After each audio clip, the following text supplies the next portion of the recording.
Now, often you'll read things in mainstream media that say that microwave radiation doesn't damage DNA. Now, unfortunately, that's not true. It doesn't damage DNA in the same way that ionizing radiation does. But microwave radiation damages DNA through indirect methods. For example, increases what's colloquially known as free radicals or reactive oxygen species, and those can cause DNA damage. So the DNA damage is indirect, but it nonetheless exists. And I mean, that is one of the reasons why we're beginning to see an increase in people developing brain tumours at younger ages, and brain tumours on the same side of their head as they have longer-term cellular phone users have used their phone on a regular basis.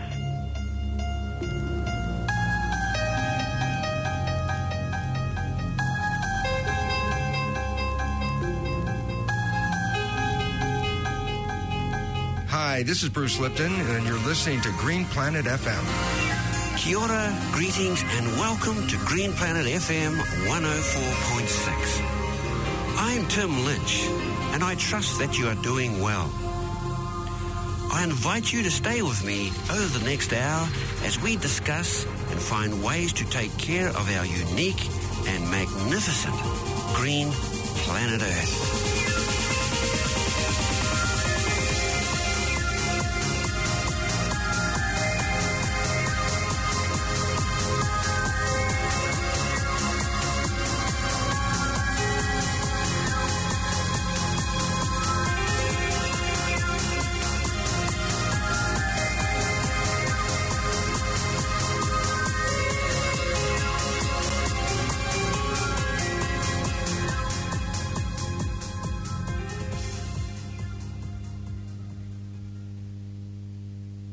As the old saying goes, give us an inch, inevitably we'll want a mile.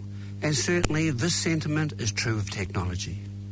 Who doesn't want faster, bigger, or smaller, more efficient? Take wireless mobile telecommunications. Our current broadband cellular network platform 4G or fourth generation allows us to transmit data faster than 3G and everything that preceded it. We can access information faster now than ever before in history. What more could we want? Oh yes, transmission speeds powerful enough to accommodate the rather horrifying so-called Internet of Things, which brings us to 5G. Until now, mobile broadband networks have been designed to meet the needs of people, but 5G has been created with machines' needs in mind, offering low latency, high efficiency data transfer. It achieves this by breaking data down into smaller packets, allowing for faster transmission times. Whereas 4G has a 50 millisecond delay, 5G data transfer will offer a mere millisecond delay. We humans won't notice the difference, but it will permit machines to achieve near seamless communications, which in itself may open a whole Pandora's box of trouble for us and our planet. What this means is that the human condition in many ways has been superseded by machines. On the phone here in Auckland, I have Katherine Smith. She is the coordinator of stopsmartmeters.org.nz. And she's been involved for many years in realising that we are dealing with a cascading multiple electronic microwave escalation. Wi-Fi, cell phones, cell towers, smart meters, baby monitors, and now 5G technology. In many ways, we as a human race can be likened to being cooked in a microwave oven that is now intensifying. So, kia ora, thank you, Katherine, for your valuable time and wanting to share, not only with New Zealanders, but all people on planet Earth, particularly mothers with babies. So thank you. Oh, thank you, Tim. It's always lovely to talk to you, and I'm very appreciative of being invited to be on your show. Well, I appreciate this too, because we've known each other for close on 15 years, Katherine. And long time, eh? It's good. Yes.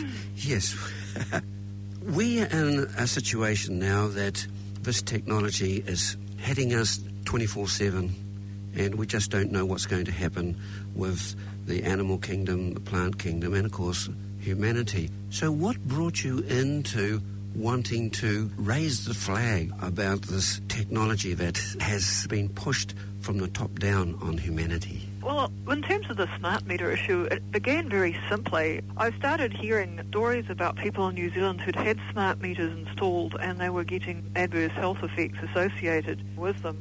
And from what I'd read on the net, and there was only a little bit of information coming out at that point, because I think this would be back in sort of 2011, I thought, well, this isn't good. And I think it may even been a year or two sort of prior to sort of 2011 when I started hearing these stories, and I was sort of waiting for somebody to do something about it. I was thinking, when are they? When are they going to do something about it? Then I realised nobody was actually going to do anything about it for New Zealand, so I thought, well, there's got to be a New Zealand website that gives New Zealand-specific information, lets people know their rights within New Zealand, because the smart meter issue, in some respects, is a better issue in terms of its relation to human health and the environment than many of the other issues are relating to electromagnetic radiation, because in New Zealand, at least, it's not the same for everywhere in the world, there is no legal obligation for householders to accept the installation of a smart meter. You can refuse to have a smart meter installed if you don't want one. And if you've already had one installed at a property where you're just moving into, or whether it's been installed when you haven't been told by the company that's installed it, which is actually unfortunately quite common, you can get them removed in New Zealand. Sometimes that will require changing companies. In other cases, it won't. But certainly if you don't want to get exposed at close range to a smart meter at your own home, you've got the choice in New Zealand in almost every case not to do that. There are issues for people who live in some situations such as apartment blocks or blocks of flats, and in some cases with those sort of setups, all the meters for a particular block of flats or apartment block may be on one person's wall. So that can take sort of potentially consultation with neighbours and or with a discussion with the body corporate for a building to get rid of meters in that sort of situation. It generally can be done with persistence.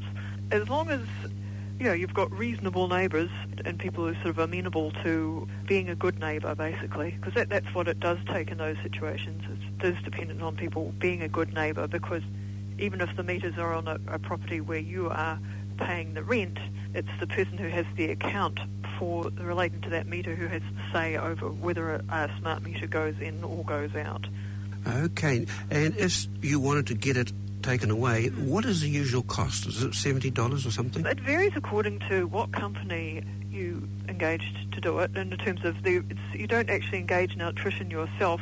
You ask a retailer, your electricity retailer, whichever company that is, the one to whom you pay your bill, to organise the removal, and they will have a technician come and either remove the smart meter and replace it with a non-smart meter. And there are a variety of non-smart meters on the New Zealand market.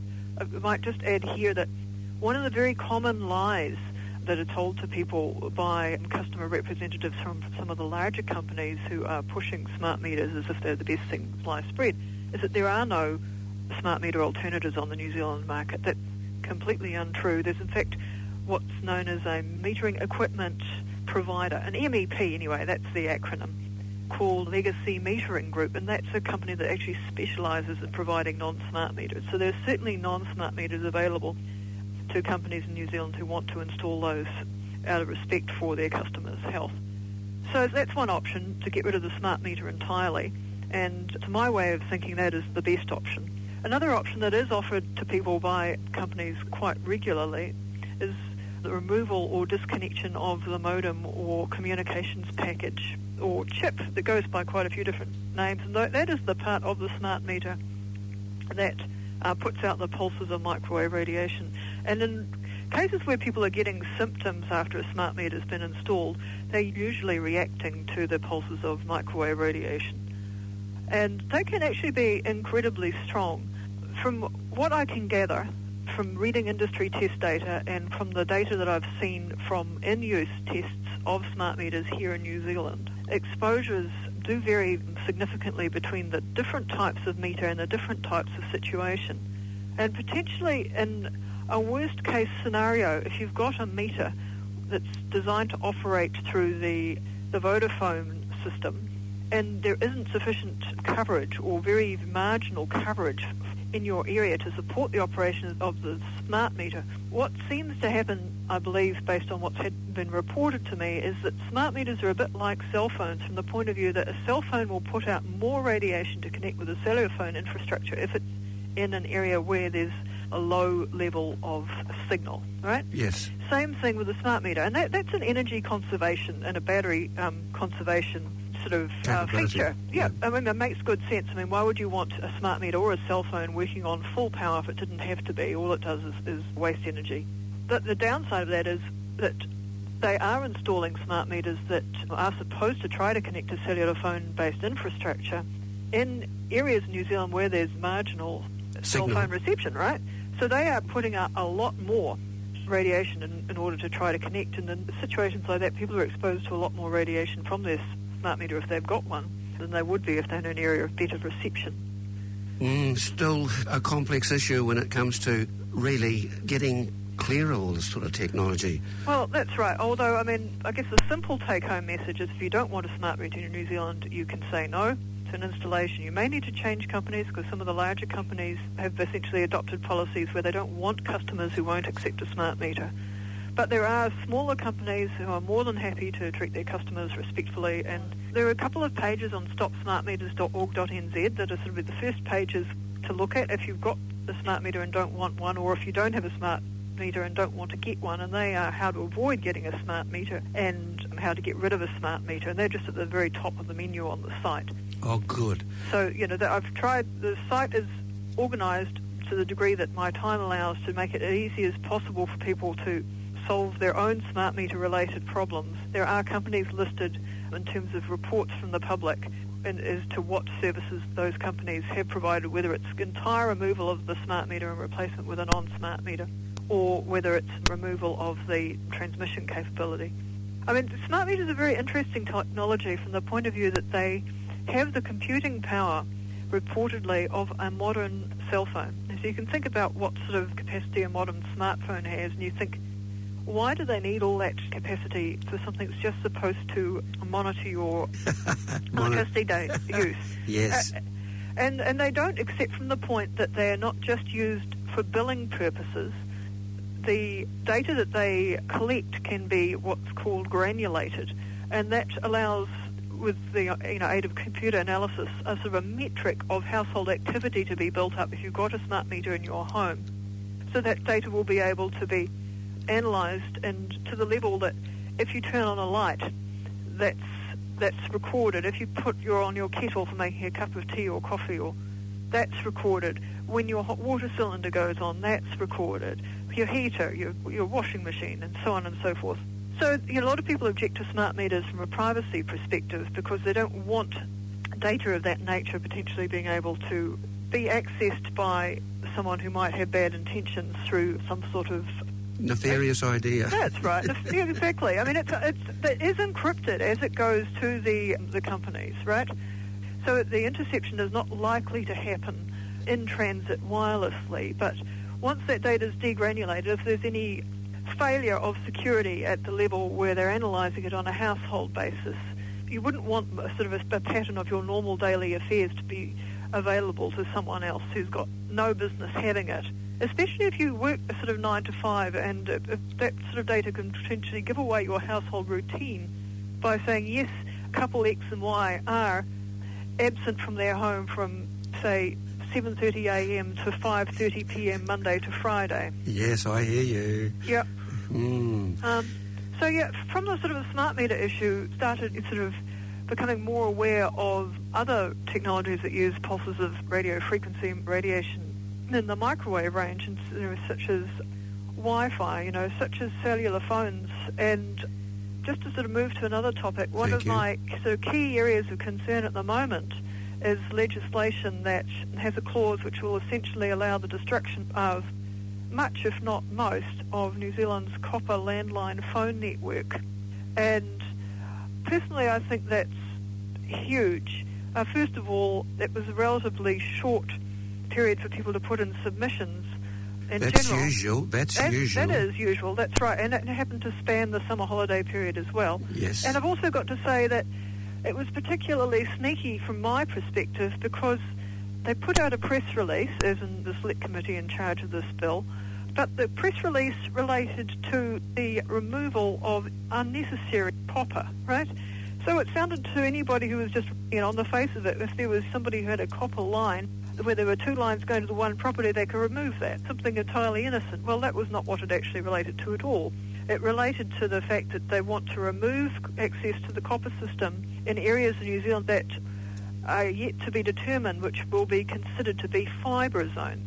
So if there's fibre in your area, if this bill passes in its current form, you're likely to lose access to the copper landline system, even if you're perfectly happy with copper for your phone and for your internet. And a large number of households, ours included, work on copper just fine, thank you. Even when we were in an area where there was access to fibre, we didn't upgrade because we had all the internet access we could use as a household, and we saw no need to make any change.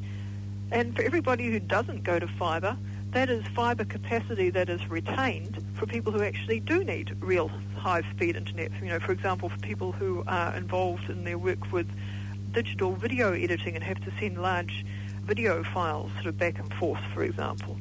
That's not most people. Most people will be accessing the internet at home for relatively simple and not too high volume purposes, such as internet access, maybe watching some YouTubes or watching a movie that's streaming or doing their emails or doing internet banking and so on and so forth. And a lot of people are running businesses based over copper. Most businesses will work just fine over copper. The other huge thing that goes beyond the issue of consumer choice is the fact that they're not offering people with it in terms of the bill, if they withdraw the copper from areas where there's fibre, it's not actually a like-for-like technology swap, because the wonderful thing about the copper landline system is because there are diesel generators at the exchanges, as long as there hasn't been a completely catastrophic event where they can't refill the diesel generators, generally the copper landlines will keep functioning even if an area has lost power. And there were a lot of people recently in the Auckland storms, us included, who were very grateful we had copper, because it meant when we had no power for quite a few days, we still had a working phone. And you can't rely on the cellular phone infrastructure to keep going when there's a power blackout. I know from personal experience, because when we lived in East Auckland in the Meadowbank area, it would have been, I think, 2015 when there was a large explosion at a substation in Penrose. Our area was one of the areas that was blacked out. I think we lost power there for about 72 hours. Now, we had phone connection the whole time there, but there was no cellular phone reception for our area because all the cellular phone infrastructure for our area, and we were surrounded by it, there would have been at least half a dozen cellular phone transmitters, probably actually a dozen if I actually count up, within a kilometre radius. So it's not like there was any lack of infrastructure, the fact that there was no power to run it, so the cell phones just were completely useless. And it is possible to have a corded phone with the fibre system, but there's a big but there. That corded phone in the fibre system will not work if your home loses power unless you spend over $400 if you buy the recommended model by Spark of what's known as an uninterruptible power supply. They just abbreviate it to UIP. And I've also got concerns about uninterruptible power supplies because they are based on lithium-ion batteries, and lithium-ion batteries are potentially explosive in fires. And I don't see that a replacement of a perfectly good copper landline phone system where your phone will work if you lose power to a fibre-based system where your phone won't work if you lose power unless you invest in a largely expensive battery-based system as a like-for-like technology swap. From the consumer point of view, at least as far as I'm concerned, it's not a good deal. Essentially, it's loading costs onto the consumer. And as a fifth-generation New Zealander, I also think that it's a rotten trick for the government to be considering legislation that is basically going to run down an asset that's been built up literally over generations. Very much so. And with taxpayer dollars, yeah. And it wouldn't matter which government was in. No, you're quite right, because the telecommunications bill that is being considered, it's awaiting its second reading. Its formal name is the Telecommunications New Regulatory Framework Amendment Bill. That started off its life under the previous national-led government in New Zealand, and it's continuing its life under our new Labour-led government. It seems to me, from what I've been learning about the issue, that the telecommunication companies in New Zealand have got a tremendous amount of political clout, and that governments seem to be essentially doing the telcos' agenda, because the telcos will be making money with these new systems. Oh, yes. Yeah, and they are making money. I mean, and the other issue that's going on, and I feel so concerned about the copper landline threat, is that the telcos here are pushing, and this is not any different from virtually anywhere else in the world, they're pushing more and more for people to move to wireless technologies. Yes. And we've got incredibly lax standards for any sort of device that emits microwave radiation here in New Zealand. And telcos have been able to reduce the price of wireless technology access, such as the packages of data you can buy for a cell phone and so on and so forth, because we've got such poor regulations regarding the placement of cellular phone and other wireless infrastructure in relation to sensitive places such as people's homes, such as early childhood centres and schools, such as hospitals, and so on and so forth. And in fact, to sort of go back to the previous Labour administration, New Zealanders used to have, or Labour-led government, because it wasn't a purely Labour government, New Zealanders used to have better protection from essentially being irradiated at high levels from cellular phone infrastructure, except in the last year of the previous Labour-led government, there were changes made to the relevant regulations that essentially allowed telecommunications infrastructure to be put on any road reserve, and the term road reserve essentially refers to the berm, street verges and so on. So a cell phone tower could potentially sort of just pop up on virtually anybody's suburban street, and the community who'd be irradiated at high level relative to the biological effects that can be induced by exposure to this type of radiation essentially has no say under the regulatory system that New Zealand has. Regrettably. Yes, very regrettably. Prior to that, there was more say for communities, and therefore the telcos were having to actually spend some money in justifying a location for infrastructure was appropriate, was minimal risk, and they would often face legal challenges from affected communities who didn't want their local school or kindergarten or their own homes to be in the firing line at close range of this type of radiation. That unfortunately has gone by the by, which brings me to sort of the other issue that I'd like to discuss today, and that is the 5G system. This is really what I want us to get a handle on, because can I just cut in for a second? Absolutely, go for it. Yeah, Barry Trower, a former Royal Navy microwave weapons expert, says that the scientists who are producing this technology have absolutely no idea of the mathematics of the waveform that has been produced. But they know that's in the gigahertz range, and he states that there's no safety tests on this tech, and they know that these frequencies can interfere with cellular structure, not only of the human body, but all sorts of biological beings like cats and dogs and cows and birds and insects. And it's just not one waveform, but several waveform, and scientists from 40 countries have warned of the dangers that we are weaponizing the radio waves. So can we jump in from there? Absolutely. Yes. In terms of what's been proposed for New Zealand, they're looking at a system that incorporates radiation that's generally considered to be in the microwave range, plus higher frequency radiation again, which is generally termed millimetre waves or millimetre wave radiation. And there's a sort of 2 or 3 phase, depending on how you look at it, plan for a rollout of 5G in New Zealand. The first phase of that plan involves intensifying the existing 4G system that allows cellular phones to sort of stream video at good rates of play. That's right, rapidly, so you're not getting freezes or anything, as well as do the various other things that modern smartphones will do. And unfortunately, for people living in urban areas, just phase 1 of the planned 5G rollout, if it isn't stopped in New Zealand, would involve a doubling of the existing 4G cellular phone network. And when I say a doubling, New Zealand has allowed multiple carriers to be able so far to be putting up their own cellular infrastructure. Yes. And I mean, there is some sharing, but in general, the big telcos here, we're talking Spark, we're talking Vodafone, and we're talking 2 Degrees, will often have their own infrastructure within the one neighbourhood, which essentially... 3 times. Exactly. It triples exposure. You know, you've got that 3 times as many people living in close proximity. And, I mean, that is a huge concern on its own, even before we get to the millimetre wave aspect of the planned 5G systems, because living in close proximity to cellular phone infrastructure is associated in a number of studies with higher incidence of cancer. And there are good biological reasons for that.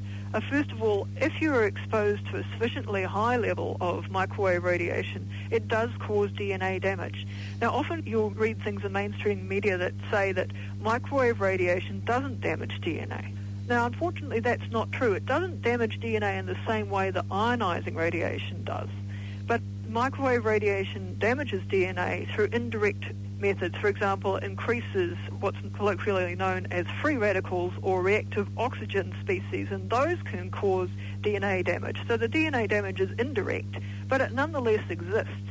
And I mean, that is one of the reasons why we're beginning to see an increase in people developing brain tumours at younger ages, and brain tumours on the same side of their head as they have longer-term cellular phone users have used their phone on a regular basis. Correct. Essentially because it causes this indirect damage to DNA, and other sort of problems with regulation of cellular activity within the brain that over time increase the risk of a tumour developing.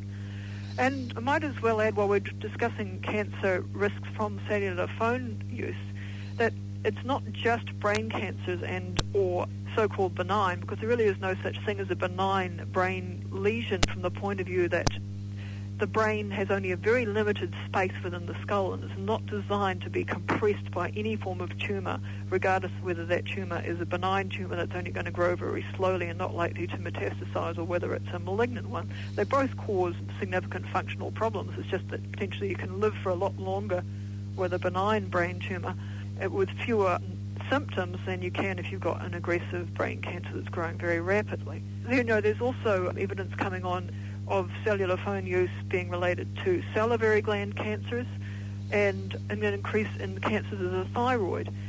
And as long as we're talking about cellular phone cancers, another sort of interesting and tragic piece of evidence relating to the fact that these transmitters inside the cell phones can cause DNA damage is people developing cancers at the site where they're carrying their cell phone on their body. For example, there have been cancers of the breast in very young women, and I'm talking in their 20s in some cases, who've routinely used their bra as a cell phone carrier. And there's a very good website called the Environmental Health Trust. It's got some good resources that if you've got teenage daughters or young friends who are young women, you've ever noticed them tucking a cell phone in their bra. I mean, sometimes it's actually quite obvious. I was at a market a year or so ago and I saw a young woman, and it was summer, and you could see the top of her cell phone peeping out from her tank top. It was obviously being held against her body with her bra, and I said to this young lady, I said, "Excuse me, I can't help but notice that you've got your bra sort of tucked inside your cell phone, and are you aware of the fact that there have been young women developing cancers that they've carried your phone, and it's not a safe place to carry your phone, you know, please consider carrying it in your bag." And she was very appreciative that I had said that to her. Good. Lovely young woman. Obviously, it's something you can say as a woman, you wouldn't necessarily say if you were a man to a young lady, but I'm sure I've got a lot of yes. you know, women listeners there. And, you know, being in my sort of 40s, I was about the same age as this young lady's mother, so I kind of came across as sort of you know, an auntie-like concern. So that was another thing in sort of my sort of favour, I guess, in terms of getting a good reception to that message. And in terms of men, you often see men carrying their cell phones in their pocket, jeans pocket, trouser pocket, and so on. And if you've got a girlfriend or a wife and she's of the age and where she could possibly become pregnant, hasn't had tubal ligation or any sort of permanent sort of contraceptive, that is a very, very risky thing for you to be doing in case of a planned or an unplanned pregnancy, because sperm don't have DNA repair capacities. And when you're carrying a cell phone that's on and around in your trouser pocket, you're essentially zapping your sperm. And they've done quite a bit of research on how badly sperm end up being fragmented and deformed and otherwise damaged from exposure to radiation of the type that's produced by a mobile phone. So, yeah, the take-home message is if you have a cell phone, if you do carry it in a bag and not on your person, because the potential sort of downstream effects and carrying it around on your body are not good. And I've got to say that nobody reads the fine print for their cell phones, but if you were to read the fine print from your cell phone, you would find that there no are responsibility? No, there are instructions actually to keep it a certain distance away from your body, and it depends on different cell phones, but you are basically, even the very lax regulations for New Zealand and America, where regulations are similarly lax, you potentially increase your exposures over and above those lax recommended levels by carrying your phone on your person or holding it against your ear. Thank you for that. Yes, well, I remember way back in about 1996, a friend of mine from the Department of Environment, he emailed me and he said that actually New Zealand is part of an Australian health regimen and that we only get one vote, whereas each state in Australia gets their own vote. And he said that in actual fact, back then in about 1996, we had a better standard in that we weren't putting out such high-frequency radiation, but the Aussies wanted to increase it because, I guess, a larger country, and New Zealand was essentially overridden by the Australians. And he said, well, there you go. This is it. We lost our sovereignty in the same time as we're actually frying our brains as a result of the Aussie big firms getting their way. Yeah, that's interesting you should say that. I mean, I hadn't heard that before, but I can well believe it because there is you often read of joint standards in relationship to electromagnetic radiation emissions and testing between Australia and New Zealand. So what you've said makes an incredible amount of sense. And there's also an analogous situation with food regulation here, yes, with the Australia-New Zealand Food Safety Association. So-called safety. Yes, that's right, so-called safety. I can't actually remember if that's the proper name for the organisation. It's got, again, known generally by a strange sort of almost unpronounceable acronym. Right, so just going back to 5G, so we've sort of discussed the sort of potential downsides of this, to the first sort of phase of a 5G planned rollout for New Zealand, and the other frequencies being considered are one about 3.5 gigahertz, which is, or 3.6 if I recall correctly, somewhere in that range. That's a little bit higher. It's sort of halfway between what is produced by typical Wi-Fi routers. Wi-Fi routers will produce either 2.45 gigahertz and or 5 gigahertz. So they're thinking about using an intermediate frequency for part of 5G between the two of those. And then they're also talking about using millimeter waves. Now, there's a new website specifically on the 5G issue for New Zealand, which is simply called 5g.org.nz.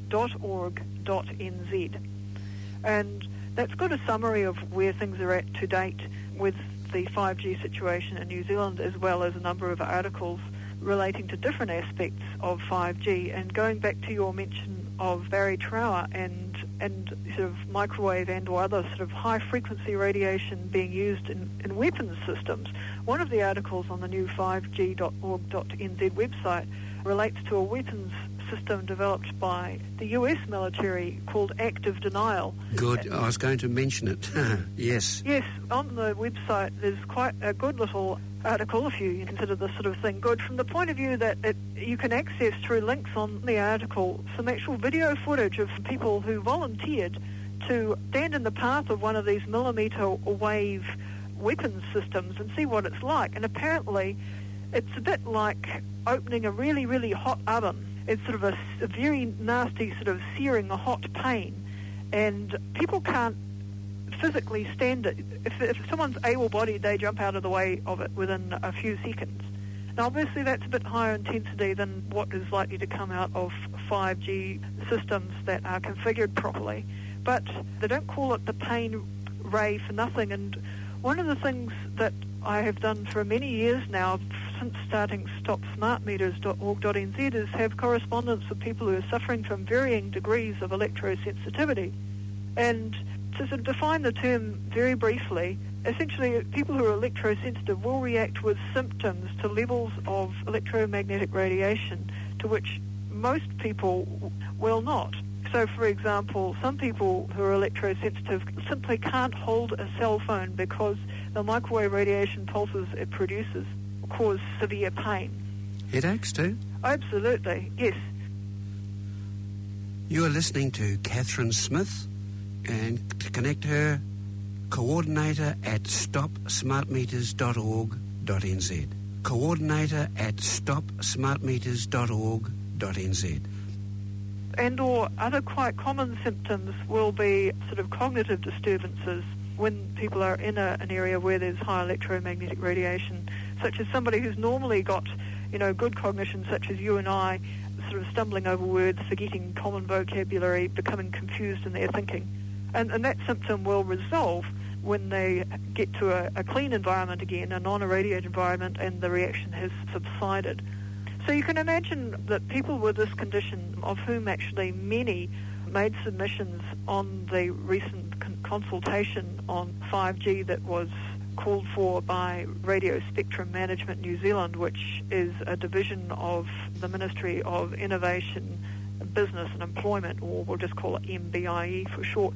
So many people with electrosensitivity made submissions on the 5G issue because they're extremely frightened, to put it mildly, that the potential sort of increase in not only the microwave radiation from any planned 5G system, but also these new millimeter waves, which people haven't had experience with in terms of their daily lives in this country, will essentially make life intolerable for them in cities and will sort of turn sort of urban areas into essentially a no-go area. And it's not a nice thing to contemplate. And there are already quite a few environmental refugees in New Zealand who have had to leave urban areas, particularly places like Auckland, where in the inner city and some of particularly the suburbs, where there is sort of particularly higher density housing and so on, and smaller sections, people can't tolerate living in those environments anymore, because if they're not getting zapped from a nearby cell phone tower, and they may be living sufficiently close to their neighbours that the wireless emissions from a neighbour's smart meter or from a neighbour's cordless phone, because the basis for cordless phones generally radiate 24/7 even when the phone isn't used, or from maybe a neighbour's Wi-Fi router. And the other thing, going back to the sort of debate regarding copper versus fibre, is a lot of people set up their fibre systems so that even though they're getting fast internet coming into their home by fibre, they will actually have their home working through a wireless system, which is crazy, really, because of the potential adverse health effects that they potentially risk for themselves. And, when we're talking about electrosensitivity, what you see when you talk to people who've developed this condition is often they have had quite a lot of high exposure to electromagnetic radiation in the past before they have developed the condition. For example, there's an interesting interview or monologue with a former CEO of a very, very large company in the UK called Brian Dine, who developed electrosensitivity. Now, for years before he developed this condition, he's got it to a level where he's essentially quite disabled now, because he's unable to sort of tolerate sort of exposures where, you and I could walk into a mall and not be, adversely affected by other people, having cell phones in their pockets that are going sort of zap, just even if they're not in use, but just their normal sort of so-called heartbeat, which is a very ironic term for it, their sort of heartbeat connection to the cellular infrastructure. So for years, Brian Stein, before he developed this condition, was a very heavy cell phone user, and he was using his cell phone in some of the worst locations imaginable, which was while he was driving, and cell phones have to put out a higher amount of radiation to connect while you're in a moving vehicle of any type, and if you're in a metal frame vehicle, such as your car, or bus, train, then you get increased exposure again from some of the microwave radiation bouncing around the shell of your vehicle. And then he was also not only driving, but he was in areas of low signal. So again, the cell phone was putting out much more radiation than normal. So he basically got, for a cell phone user, had pretty extreme exposures over many years, and then his system could no longer tolerate it. And as I said, he's ended up with this condition known as electrosensitivity. It's got termed by other names as well, actually. Some people refer to it as EHS, which stands for electrohypersensitivity. Some people term it as electromagnetic sensitivity or electromagnetic hypersensitivity, and that's generally abbreviated to EMS. Or sometimes you just see ES written, which is an abbreviation for electrosensitive or electrosensitivity. So he zapped himself? He did zap himself. And that's one of the things that people don't realise. I mean, it's a bit like the people who are spraying Roundup for, say, 40 years. Well, I can spray Roundup and I'm okay. And be barefoot sometimes. That's right.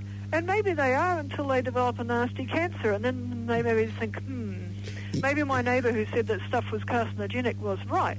but it's a bit late then. I mean, all these sort of environmental toxins, in many cases, yes, you can get acute effects from very high doses, but sort of lower level chronic exposures, same with smoking. Nobody's going to get lung cancer from their first and only cigarette, but if, they smoke regularly for sort of 10, 20, 30, 40 years, they've got a much higher risk of lung cancer by that stage than somebody who's never smoked.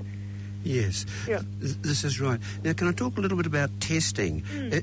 We've got all these universities here in New Zealand, and who are they beholden to if they do not realise that microwave technology has to be tested for New Zealanders? Well, I guess that's a good question. I haven't actually approached people in the university system about microwave radiation.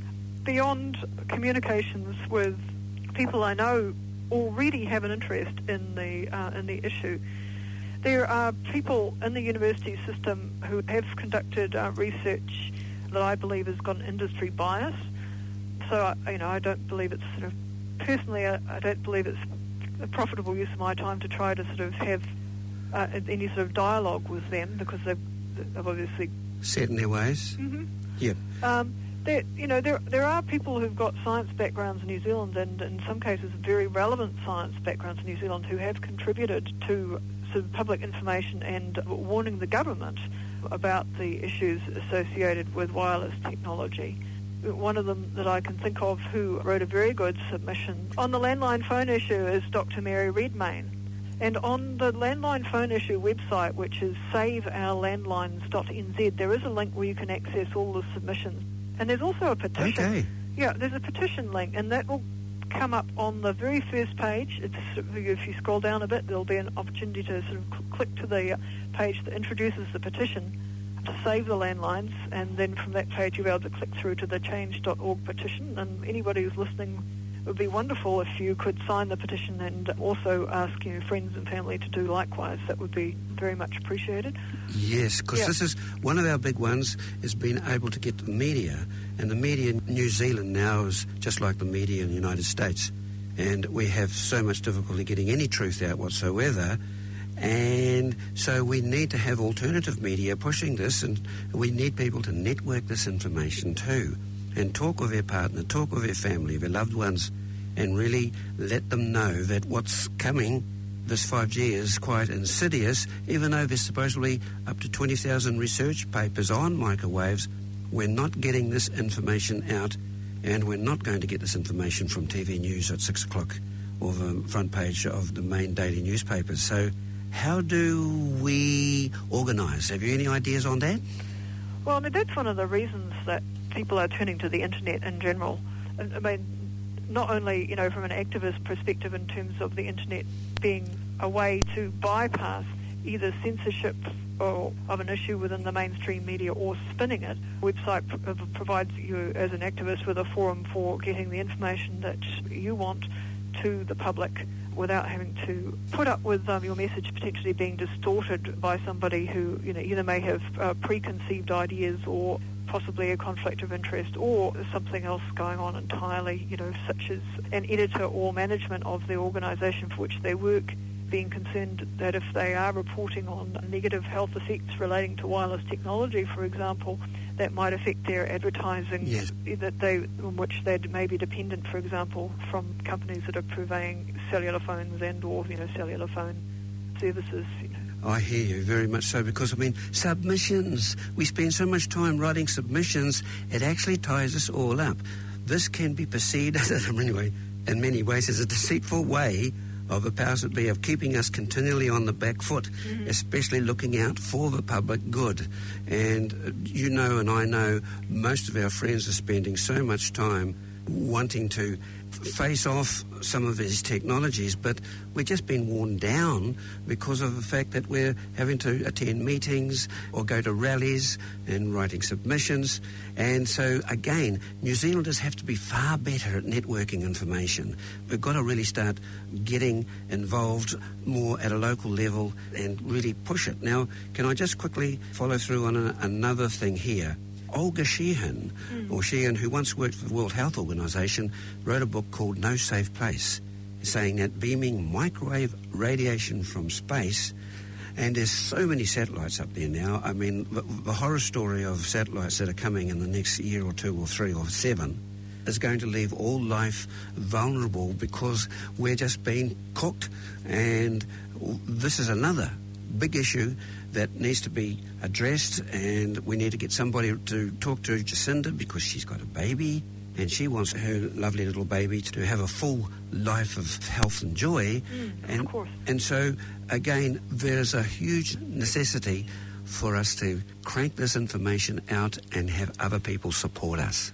Yes, for sure. I mean, one of the things that you can do, anybody listening, is access very good quality information about 5G from another website called whatis5g.info. And that's a very professionally presented looking site. I don't know who's behind it, but from what I've read of it, it's very good. And it also covers environmental and energy related issues, which I think if anybody out there who's part of the grassroots environmental movement, essentially a particularly important point, because it's very wasteful of energy to use wireless transmission compared to using something that's hardwired. Fibre, for example, is actually very efficient in terms of the amount of energy needed in order to transmit information over fibre. Much, much, much more efficient than wireless. And as long as you set up your fibre system well for the internet, very safe in terms of people's health too. Now, in terms of the environment, there's been a very interesting study done by an Australian biologist looking at the changes in the distribution of a number of bird and other species in a reserve area in which more and more wireless infrastructure was progressively added to a transmitting tower at the top of a hill. And essentially what he found was that the wildlife was getting decimated, and the mix of species and the numbers of different birds and so on within each species underwent massive decline in the areas on the mountain where the transmitting tower was producing the highest fields, and the birds and so on and so forth were actually sort of seeking out sort of sheltered areas where the radiation level was less, further away from the transmitting tower, and then sort of in valleys and so on where the trees and so on and the terrain meant that the radiation levels were significantly reduced. So yes, I mean, the whole issue of whether we should be irradiating ourselves with wireless radiation, whether that's from terrestrial sources or space, is not just affecting us as a species, it's affecting other creatures. There are concerns with the millimetre waves for the potential 5G systems, and what are they going to do to urban wildlife and urban trees. Particularly there's the very short wavelengths, that's why they're called millimetre waves. Literally they are in the millimetre in terms of the wavelengths that are being used. And in humans, from what animal studies, and there's only limited evidence from animal studies at present, but from what is known about these biological effects of the waves, they're expected to have the highest impact on skin and on eyes. And I read a very interesting article on Activist Post within the last day or two, which reported on a post that was on Naomi Wolf, who feminists may remember as the author of The Beauty Myth. Yes. Yeah, about how women are manipulated by the beauty industry and constantly told that we're not slim or attractive enough, or et cetera, et cetera, et cetera. And she's quite out there. That's right, and it's very true. I mean, there's an old saying, I mean, a little bit off topic here, that if you want to distract people, you ask them the wrong question, or get them to ask the wrong question. And am I pretty enough? I mean, it's completely the wrong question, isn't it? I mean, you could spend your whole life not feeling pretty enough and never accomplish anything. And to that aim, the socialisation of women has been, in our society, has been a brilliant negative force, if you can put all those words together, in terms of preventing huge numbers of women from fulfilling their potential. A red herring. Yes, absolutely. But anyway, so back to Naomi Wolf's Facebook page and this report that was on it. It came in from someone who lives in the States in an area where 5G is being installed, and They're putting this infrastructure up on the sort of road reserve areas, just as the way that they could potentially do in New Zealand if we don't stop it. And people are experiencing awful effects. The one woman sort of reported the fact that she'd been hospitalised for 2 or 3 times, if I recall correctly, with dehydration. She was and very high temperatures, and there was no microorganism identified when she was hospitalised. And that is actually, to my mind, that sounds entirely consistent with being simultaneously microwaved at a high intensity and having millimetre wave radiation beamed at you, because the millimetre waves, as we just discussed, interact, because of their length, they're most likely to have most impact on the skin surface and just below the skin surface, and affect the sweat glands. So I've reported on some very nasty experiments on rats where, not unlike the active denial system, which will cause thermal injury if you can't get out of the way of it, these poor rats in this test that was done in China were subjected to higher intensity microwave radiation than would be allowed on a continuous basis under the current New Zealand standard, but not that much higher. And it didn't take long. It took less than a minute to get full thickness burns for these poor rats' skin. And for the rats that were exposed to 10 minutes, they were basically dead by 10 minutes. In fact, yes, they'd reached the sort of point of no return probably about 6 minutes into this experiment. So when you get these people who are in the vicinity of this 5G technology reporting very nasty symptoms, related to increases in body temperature and dehydration, and there were some others besides. I don't have the report in front of me to cite from it.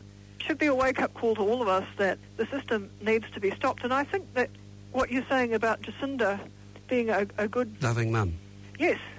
Someone who could potentially take on board this information is good, because, one thing I've observed, even in people who don't have terribly much developed sort of or social or health consciousness prior to becoming pregnant and having children, generally there is a window during pregnancy and the early phases of motherhood where people are, realising perhaps for the first time that they can't take health for granted, and they need to sort of actively work for health, which, however they best think doing that, yes, yes. Whether that's through, taking prenatal vitamins or breastfeeding their baby, or being very careful about what sort of food that they choose to feed their baby as they're weaning it, and so on and so forth. Yes, that's right. I think mothers are, in many ways, one of the best ways to be able to bring about this change. And I'm sorry that it has to be the poor mums, or not the innocent mums, who, in many ways, have to really get involved to support their men. And so I just want to say thank you so much, Katherine. You've given us a wide spread of what's really been happening and what is happening and what could really get into such a horrendous future, because, as you mentioned, active denial, the new microwave weapon, using for crowd control to subdue and bring down crowds of people at a demonstration or a rally. Hey, so I want to say thank you, and I trust that we get more uptake and we have New Zealanders realise that this paradise of a country can be turned into a nuclear-free, GE-free, and more conscious societies as a whole. Well, thank you, and I appreciate that, and I'd like to propose that we have a 5G-free New Zealand as well. Now, okay. That is achievable at this point because, one of the reasons that New Zealand was able to become an officially nuclear-free country was because we had not yet adopted nuclear power, as had so many countries before us. It's much easier to stop something coming in when people aren't making money out of it yet than to roll it back once there's a financial impetus. Excellent. When the technology is in use. It's one of the reasons I'm focusing so much on 5G, and that's the other reason that I'm putting such a lot of effort into saving the landlines, because, again, it's not quite again, but on a related level, if the copper system's allowed to be destroyed, the financial hurdle to getting it back in would be enormous. It wouldn't happen. So that's why I solicit everyone's help in helping to save our landlines. So if anybody wants to do just one thing, save on landlines.nz and please sign the petition and or write to your MP. There's resources on the site to help you do that. Thank you so much, Tim. Thank you. Yes, yeah, wonderful. There's that good quote, I don't know if we're still on air or not, but the price of liberty is eternal vigilance. That was Katherine Smith, coordinator at stopsmartmeters.org.nz. Coordinator at stopsmartmeters.org.nz. Decide to network. Use every letter you write, every conversation you have, every meeting you attend, every email you send. And remember, even Facebook. To tweet and to express your fundamental beliefs and dreams. Affirm to others the vision of the world you want. Network through thought. Network through action. Network through love. Network through the spirit. You are the center of a network. You are the center of the world. You are a free, immensely powerful source of life and goodness. Affirm it. Spread it. Radiate it. Think day and night about it, and you will see a miracle happen. The greatness of your own life in a world of big powers, media and monopolies, but of 7.6 billion individuals, networking is the new freedom, the new democracy, a new transparency, and a new form of wholeness and happiness. This originated by Dr. Robert Muller, Chancellor of the World Peace University in Costa Rica, Central America. I invite you to be able to come to GreenplanetFM.com, where we have over 400 interviews in our database, which you can readily download and listen to be able to inspire yourself to become the change you want to see in the world and become involved in caring for your children and grandchildren's future. We are also on Facebook, on Green Planet FM, and ourplanet.org. Please come and love us. This is Tim Lynch. And or Lisa Eyre. And Liz Gunn. In the spirit of Aroha, wishing you a wonderful week. We look forward to being with you next week. I say kia kaha and haere rā. Thank you for tuning into this Green Planet radio show. I trust you have derived both enjoyment and insight as we empower ourselves with a greater understanding of the magnificent, multifaceted world that we inhabit. In these coming times of rapid change, it's going to take raw courage and inner resolve. And so I thank you as we all remain both focused yet relaxed as we challenge the status quo and let go of the old as we energetically co-create the new paradigm. Because I can assure you, every one of you are important now. When you go to bed tonight, ready for well-earned rest and sleep, realize that what you think, feel and do is part of your unfolding destiny. And when we commit to a higher act of goodwill and or community service, Providence also lines up. So that every conversation we have, every email we send, every phone call we make, and every meeting we attend, that we stand in our power and communicate intelligently, warmly, with integrity, knowing that we are actively shaping a collective future that will benefit all our children and grandchildren, as well as that of a larger community.